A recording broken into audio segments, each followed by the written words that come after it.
திருப்பாவை பாசுரம் 7. கீசு கீசு எங்கும் பறவைகளின் சத்தம். ஆனை சாத்தான் பறவைகள் கூட ஒண்ணுக்கொன்னு பேசுற மாதிரி காலை வந்ததை சொல்லுதே. கோயிலிலிருந்து வெள்ளை சங்கின் பேரொலி, அது நீ கேட்டில்லையா?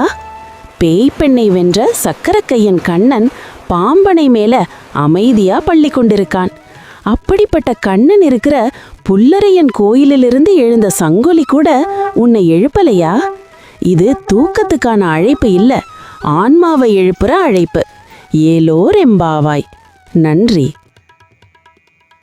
அன்னே இவியின் சிலவோ பலாமுரர் உன்னற்கரியான் ஒருவன் இருஞ்சீரான் சின்னங்கள் கேட்ப சிவனென்றே வாய்த்திறப்பாய் தென்னாய் என்னா முன்னந்தி சேர் மெழுகொப்பாய் என்னானை என்னறையன் இன்னமுதென்றெல்லாமும் சொன்னோங்கேள் வெவ்வேறாய் இன்னன் துயிலுதியோ வண்ணெஞ்ச பேதையர் போல் வாளா கிடத்தியாள் என்னே துயிலின் பரிசேலோர் எம்பாவாய்.